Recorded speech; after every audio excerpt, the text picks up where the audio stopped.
Hello friends, इस video में मैं आपको बीकॉम फर्स्ट ईयर के फाइनेंशियल अकाउंटिंग के नोट्स सॉल्व करवाऊँ। ये देखिए कुमार के नोट्स मेरे पास में, ये एमसीक्यू के फॉर्म में दिए हुए हैं। हम डायरेक्टली एमसीक्यू सॉल्व करते हैं।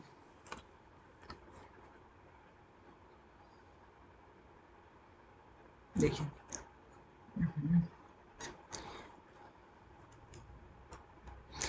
पहला क्वेश्चन में क्या दिया है, royalty account is. Royalty account क्या होती है? रॉयल्टी क्या होती है?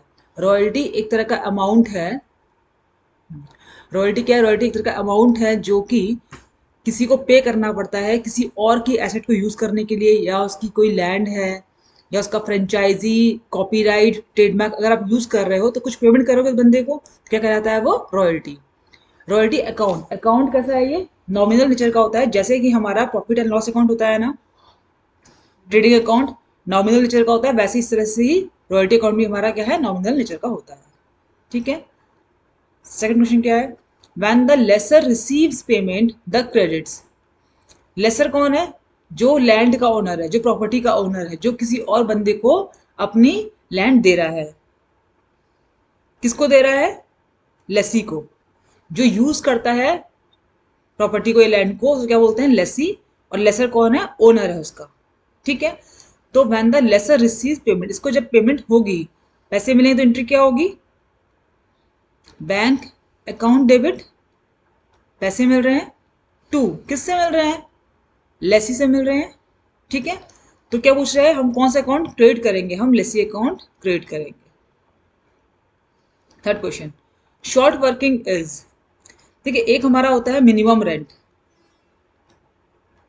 इतना पैसा बंदे को, मतलब लेसी को पे करना ही करना है, चाहे कुछ भी है, उसे हम क्या बोलते हैं? Minimum rent. एक होती है एक्चुअल रॉयल्टी।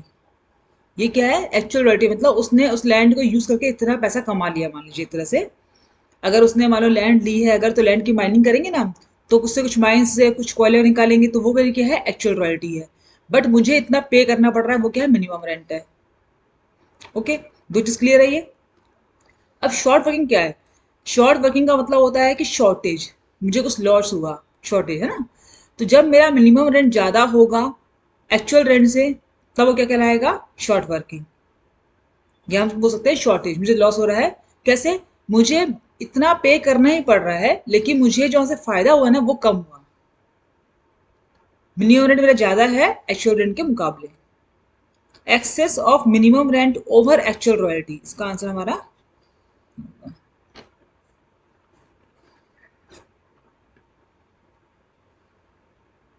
नेक्स्ट क्वेश्चन है हमारा, मिनिमम रेंट है मेरा 30,000, एक्चुअल रॉयल्टी मेरी 24,000। मतलब मिनिमम रेंट मेरा ज्यादा है, मुझे लॉस हो रहा है इसमें 6,000 रुपए का। निकालना क्या है हमें कि शॉर्ट वर्किंग हमारी कितनी है। शॉर्ट वर्किंग हमारी है यहाँ पे 6,000 रुपए। ये हमारा आंसर है, बी नंबर। Fifth, surplus. हमें फायदा कब होगा? जब मेरे को मिनिमम रेंट कम पे करनी पड़े और मेरी एक्चुअल रॉयल्टी ज्यादा हो, तो मुझे क्या होगा? फायदा होगा, सरप्लस हो जाएगा। इसका मतलब शॉर्ट वर्किंग मेरी कम हो गई। इसका हमारा आंसर है excess of actual royalty. Actual royalty मेरी ज्यादा है over the minimum rent, minimum rent के कंपैरिजन में। ओके, सिक्स क्वेश्चन करते हैं हम। इससे प्रिंट नहीं है ये। हाँ, the right of lessee to recoup short working is related to.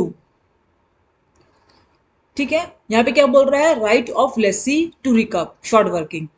Recoup short working का मतलब क्या होता है कि हम जो शॉर्ट वर्किंग जो हमने अभी समझा कि क्या होता है, उसको हम क्या रिकप कर सकते हैं? उसको क्या भरपाई कर सकते हैं उसकी हम?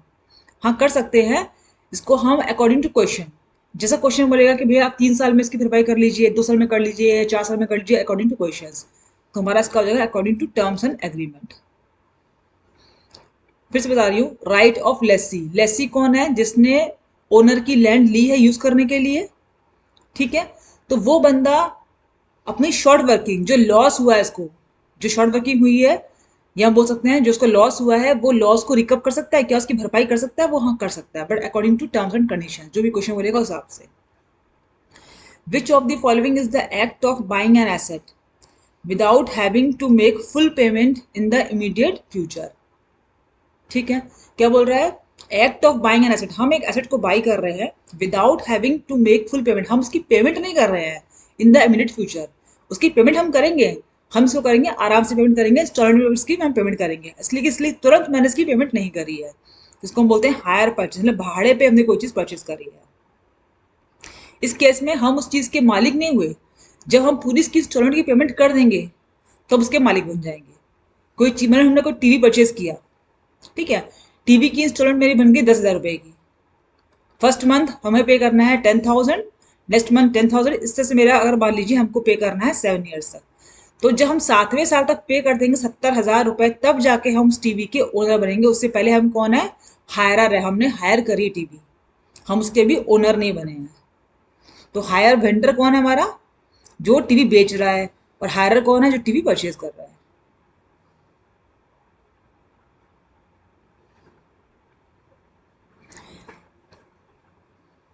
इन hire purchase system cash price plus interest is known as. देखिए, अगर हम कोई चीज तुरंत अभी पेमेंट करके ले लेंगे तो हमको कैश प्राइस से मिल जाएगी, बट अगर हमने तुरंत अभी पेमेंट नहीं करी है तो हम क्या करेंगे? उससे कुछ इंटरेस्ट लेंगे। ऑफकोर्स कुछ महंगा बेचेंगे बिकॉज वो लेट में पेमेंट कर रहा है हमें। ठीक है, तो cash price price plus interest, ये हमारा इसमें आएगा। देखिए, हायर परचेज प्राइस हमारी क्या बन जाएगी? Cash price plus interest. अगर आप तुरंत कैश देके कर रहे हो तो सिंपल कैश प्राइस ही मेरा परचेज का अमाउंट रहेगा, बट अगर हम पेमेंट बाद में कर रहे हैं, इन फ्यूचर कर रहे हैं, तो उसमें हमको इंटरेस्ट का अमाउंट भी जोड़ना पड़ेगा। तो ये मेरा क्या कहलाएगा? हायर परचेज प्राइस कहलाएगा। The difference between the net hire purchase price and net cash price of the good is termed as, कहने का मतलब क्या है कि मतलब आपकी हायर परचेज प्राइस एचपी और सीपी का डिफरेंस क्या है? ऑफ कोर्स सीपी में जब आप इंटरेस्ट मिला देंगे तो वह हायर परचेज प्राइस बन जाएगा, अभी पढ़ा था अभी हमने। तो सीपी में हम इंटरेस्ट मिला देंगे तो मेरा क्या बन जाएगा? Hire purchase price. तो हायर परचेज प्राइस से सीपी निकालें तो क्या निकलेगा? इंटरेस्ट निकलेगा। ठीक है, तो इंटरेस्ट मतलब यहाँ पे हमारा हो जाएगा hire purchase charges. Hire purchase charges बोल लीजिए इसको, या इसको इंटरेस्ट बोल लीजिए, सेम थिंग है दोनों। 10th क्वेश्चन, under hire purchase system the buyer is called. Buyer को हम क्या बोलते हैं हायर परचेज सिस्टम में? इसमें गलत दिया है आंसर, हायरर होगा। जो एसेट परचेज कर रहा है वो कौन है? हायरर है। जो एसेट को बेच रहा है, वेंडर मतलब कौन होता है? सेलर। जो बेच रहा है वो कौन है? सेलर है। यहां अगर आपको पूछता कि under hire purchase system the seller is called, तो आप लिखते हायर वेंडर। यहां को पूछ रहा है कि बायर कौन है, वो क्या कहलाएगा? वो हायर कहलाएगा। ठीक है,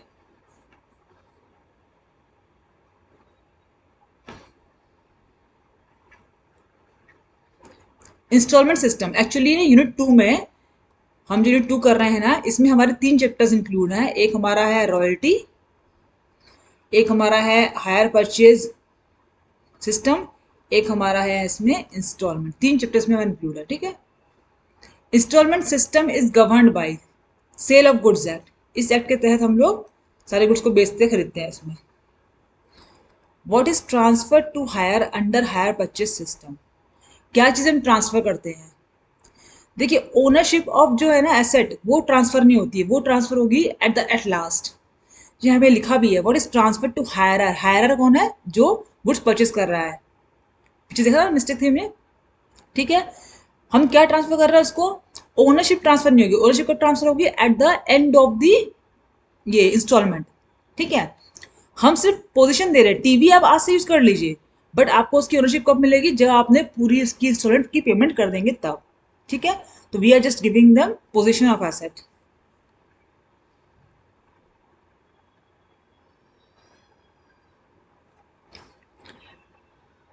That is the remuneration payable to person in respect of the use of an asset. Is the remuneration payable to person in respect of the use of an asset. हाँ, अगर आप एसेट यूज कर रहे हो तो आप क्या पे करते हो? अगर आप देखो इसमें है ना, यहाँ पे लिखा नहीं है कि किस सेंस से पूछ रहे हो। अगर आप हायर परचेज सेंस से पूछ रहे हो तो क्या है? हम इंटरेस्ट पे करते हैं। बट अगर हम रॉयल्टी अकाउंट में देखेंगे तो क्या है? रॉयल्टी पे करते हैं। बट यहाँ पे इंटरेस्ट का ऑप्शन हमें नहीं दिया हो तो रॉयल्टी मान लेंगे। रॉयल्टी सेंस में क्या है? हम रॉयल्टी पे करते हैं। इन केस ऑफ सब लीज द लेसी प्रिपेयर्स। सब लीज मतलब क्या है? एक तो हमारा है लेसर, जिसने टीवी दी है, किसको? लेसी को, ठीक है। अब लेसी और होशियार, लेसी ने एक और बंदे को अपनी टीवी दे दी है प्रीमियम पे इंटरेस्ट लेकर, ठीक है। तो ये क्या कहलाएगा, सब लेसी। मिस्टर ए है जो पूरा ओनर है, बी जो है अभी ओनर नहीं बना है, उसने क्या करी, सी को अपनी टीवी गिफ्ट कर दी, मान लीजिए उसने दे दी इंटरेस्ट पर, ठीक है। लेसी प्रिपेयर्स, लेसी क्या बनाएगा, हाँ, क्योंकि देखिए जो लेसी है ना, इस बंदे को हिसाब रखना है कि मुझे कितना पे करना है लेसर को, कितना पे करना है, मतलब रॉयल्टी पेबल अकाउंट बनाएगा। और सी से कितना पैसा लेना है, इसका मतलब क्या बनाएगा, वो रॉयल्टी रिसीवेबल अकाउंट बनाएगा। इट मीन दोनों अकाउंट्स को बनाना पड़ेंगे लेसी को। तो इसका आंसर हो जाएगा हमारा ए एंड बी बोथ। बात क्लियर है आपको। सब लेसी मतलब कि वापस से इसने अपनी चीज वापस से किसी और को लेसी कर, मतलब किसी और को उसने दे दी है, ठीक है। तो इस बंदे को ये भी ध्यान रखना है कि इसको लेसर को कितना पे करना है, ओनर को कितना पे करना है, और उसको ये भी याद रखना है कि सी से कितना लेना है। तो दोनों अकाउंट ही बनाएगा। तो इसका आंसर हमारा जाएगा C. Okay, thank you for watching.